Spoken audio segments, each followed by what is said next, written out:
Welcome to the WRAL Daily Download. I'm your host, Amanda Lamb. In a split second, you must decide, should I run or hide? It can be a life-saving decision or a dangerous risk. How you and your family react during an active shooter lockdown can be the difference between life and death. WRAL Investigates asked security experts if it's safer to shelter in place or to get out. In this episode, WRAL's Sarah Krueger shares what her team learned. Sarah, welcome to the program. Thanks for having me. So this is a really tough situation. We all watched helplessly last week as UNC Chapel Hill students stayed in a lockdown situation for several hours after a shooting on campus. And I was able to speak to some of those students while they were in lockdown. We were still getting information in. We didn't know, where the suspect was, if the suspect was in custody. And of course, they were terrified, but they were following the orders of their professors, following school policies to stay in those classrooms, to stay in the dorms, to stay in those school buildings. What are experts saying about this, kind of strict protocol of sheltering in place, or is it situational? Mm-hmm. So I talked to Tim Shipman. He's with the Shipman Group, which is a local security company. He's a security consultant. And he said really the run, hide, fight guidance, it depends on the circumstances. And there is no way to know in every situation what is going to be best. In this situation, UNC clearly decided that hide was the best option here. And so the alerts that they sent out to the campus community were ordering people to shelter in place. But Shipman said, there are so many factors to consider. And also one thing is just because the university is telling you to do one thing, it's okay to disobey. It's sort of a situation where, like you said, it could be life or death. It's every man for him or herself.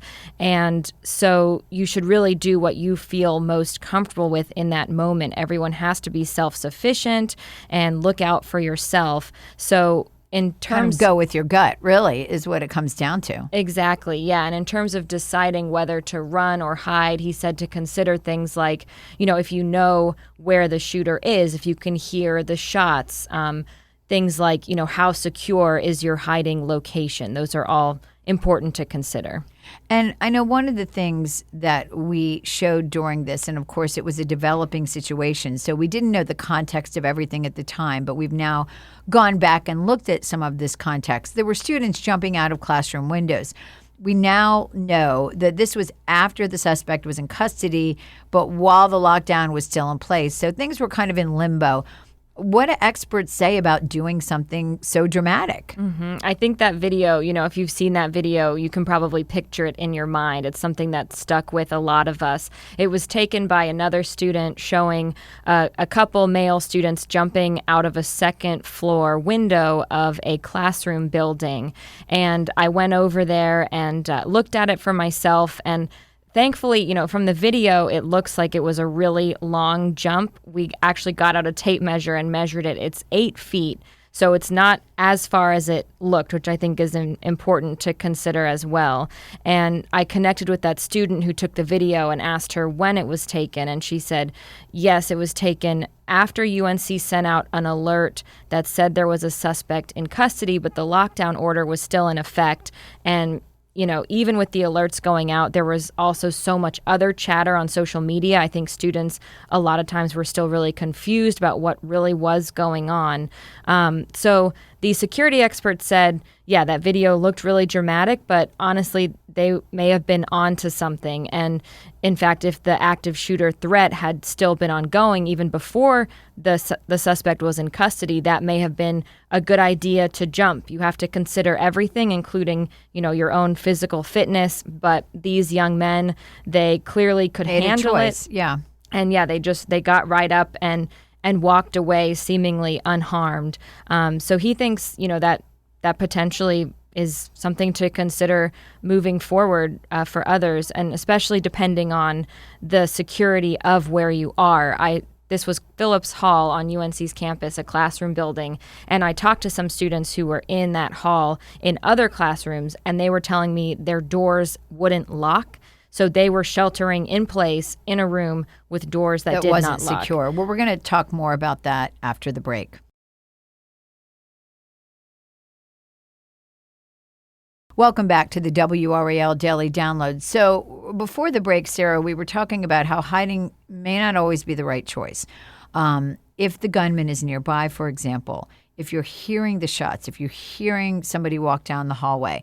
And then you also have to consider the safety of your location. You talked about some of these classroom doors not locking. So that makes that hiding place really moot. I mean, it's just not a safe place, correct? Correct. Yeah, I spoke with parents and with students at UNC who told me the doors to the hallway wouldn't lock, and then also some classrooms had exterior doors that led right to the outside, and those wouldn't lock. I've seen photos on social media of students who piled up desks in front of the doors trying to create a makeshift barrier. Also heard from parents who said that some of the young men in the class were lining up in front of the door to try to serve as some kind of a protection. But clearly, that is not a good situation. And the security expert I talked with said, really, that's rule number one, that if you're going to hide, the locks need to work, and it's, inexcusable if they do not. They didn't say where the gunman was, and they knew where the gunman was initially. I mean, they knew where the shooting had occurred. So one of the things that happened in this situation is that when UNC put out the alert, and they did do this by text, by email, by loudspeaker, with alarms, they didn't share the information about exactly where the shooter was, even though they did know where the shooting had occurred. What do experts say about sharing that specific location? Should that have been shared with students and staff? Yeah, so the general agreement is definitely it should have been shared. And even days after the shooting, that's the main concern I'm still hearing even from students, is they would have liked to know where this shooting occurred, because UNC is a really large campus, and I think a lot of the students might have been able to feel a little bit less stressed, a little bit more at peace if they knew that the shooter was, a mile away or something like that. And I think it also would have changed perhaps the strategy that some of the students took in terms of run, hide, fight. If they knew they had a lot of distance between themselves and where the shooting took place, then maybe the decision to get away from that area would have been one that made more sense. Absolutely. And in terms of fighting, okay, so if somebody has to fight, nobody wants to fight. What is the rule of thumb? I mean, we're talking about somebody with a weapon, but what are the things that you should do if you are confronted with that absolute worst case scenario? So you're supposed to fight with everything you've got. You scream, throw things, kick, bite, yell. Nothing is off the table. Just absolutely, go for it. Yes. And reading some of the UNC guidance on their website, one thing that stuck with me was repeating to yourself, I will survive, or something like that, just to motivate yourself as you attack in this fight for your life. Really scary and hard to think about. Yeah, that just kind of gave me some chills when you said that was actually on their website, and you should be saying that in your mind. So this brings full circle. Is there active shooter training on university campuses and college campuses? So this was a question that I asked a number of universities in our area. It was not easy to get an answer. I kept getting sort of generic answers of, we have safety guidance that's provided. And I said, okay, provided, but is it required? So it took a long time to get these answers. But what I found was that UNC does not require active shooter training for students or for professors, and neither does Duke University. Meredith College, it is required for students, and at Campbell University, it's required for employees. So across the board, there is no consistency. Definitely can't say it's required everywhere or anything like that. And that is one thing the expert I spoke to, he said training is so vital, and it absolutely should be required for everyone in the community. And sometimes there will be active shooter training that's virtual. He said really that's not ideal. It should be in-person training. And, I know that would be hard to accomplish with thousands and thousands of people, but that is what he believes would be the safest option. I know right after this, I just recently was speaking with a student at another North Carolina college over the weekend, and she said right after this happened, her school did a drill. And it's a smaller college in Western North Carolina.